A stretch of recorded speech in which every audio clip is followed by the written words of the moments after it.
ఉచిత పంటల బీమా తీసుకొచ్చింది వైఎస్ఆర్సీపీ ప్రభుత్వంలోనే. దళారీల వ్యవస్థే లేకుండా ఆర్బీకేల ద్వారానే కొనుగోలు చేసే పరిస్థితి ఎప్పుడు వచ్చింది అని అంటే వైఎస్ఆర్సీపీ ప్రభుత్వం. ఈరోజు నేను చెప్తా ఉన్నా, అన్ని వ్యవస్థలు ఈరోజు తిరోగమనమే. అన్ని వ్యవస్థలు ఈరోజు రైతన్నలు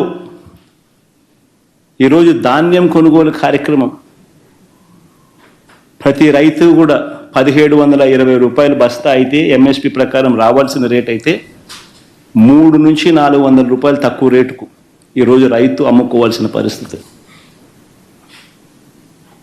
ధాన్యం కొనుగోలు చేయాల్సిన సమయంలో కొనుగోలు చేయడం లేదు. రైతుల దగ్గర నుంచి ధాన్యం దళారీలు కొంటా ఉన్నారు కనీసం 300 రూపాయల నుంచి 400 రూపాయలు తక్కువ రేటుకు. ఈరోజు పరిస్థితి ప్రతి క్వార్టర్ అయిపోయిన వెంటనే ఫీజులు చెల్లించే పరిస్థితి. విద్యా దీవెన నుంచి వసతి దీవెన నుంచి ఇప్పటికీ 3 క్వార్టర్స్ అయిపోయినాయి. 4వ క్వార్టర్ ఈ డిసెంబర్కి అయిపోతుంది. జనవరికి వచ్చేసరికి 4 క్వార్టర్ల ఫీజులు విద్యా దీవెన డబ్బులు పెండింగ్ బకాయిలు. పిల్లలను కాలేజీలకు రానివ్వడం లేదు. కాలేజ్ యాజమాన్యాలు పిల్లలను వెనక్కి పంపించే కార్యక్రమం జరుగుతూ ఉంది. బడులకు పోవాల్సిన పిల్లలు కాలేజీలకు పోవాల్సిన పిల్లలు ఈరోజు పంట పొలాలలో ఈరోజు పని చేసుకునే పరిస్థితిలో వాళ్ళ కుటుంబానికి తోడుగా ఉంటూ పనులు చేసుకునే పరిస్థితిలోకి ఈరోజు వచ్చారు.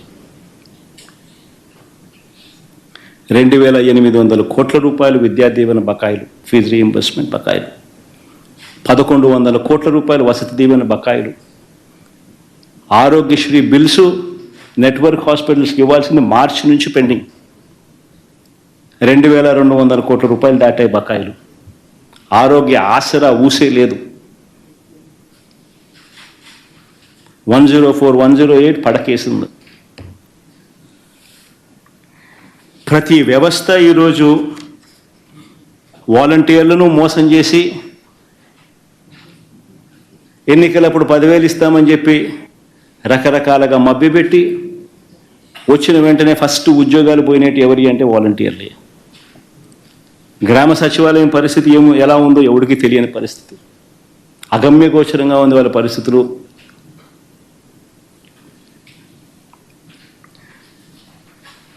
ఈరోజు ఇంత దారుణంగా ఉన్న ఒకవైపున వ్యవస్థలన్నీ కూడా దారుణంగా అప్పటితో కంపేర్ చేస్తే దారుణంగా వ్యవస్థలన్నీ కూడా వెనక్కిపోయిన పరిస్థితులు ఒకవైపున కనిపిస్తూ ఉంటే, మరోవైపున సంపద సృష్టి, ఇది వెరీ ఇంపార్టెంట్.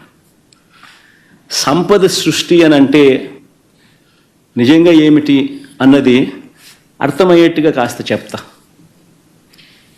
రాష్ట్రానికి ఉన్న ఆదాయాలను ఇంకా అదనపు ఆదాయం రాష్ట్రానికి వచ్చే విధంగా ప్రభుత్వం ఏదైనా కార్యక్రమాలు చేయగలిగితే దానిని సంపద సృష్టి అని అంటారు. అందులో భాగంగానే రాష్ట్రం పురోగతిని మనసులో పెట్టుకొని రాష్ట్రం ఫ్యూచర్లో ఇంకా ఎక్కువ డబ్బులు సంపాదించే మార్గాలు ఎక్కడున్నాయి అని చెప్పి ఆలోచన చేసి సంపద సృష్టి అన్నది నిజంగా జరిగింది ఎప్పుడు అని అంటే వైఎస్ఆర్సీపీ ప్రభుత్వంలో మాత్రమే జరిగింది. ఆంధ్ర రాష్ట్ర చరిత్రలో ఎప్పుడు చూడని విధంగా గవర్నమెంట్ రంగంలో 3 కొత్త పోర్టులు, సీపోర్ట్స్, దాదాపుగా 12,000 కోట్ల రూపాయల పై చిలుకుతూ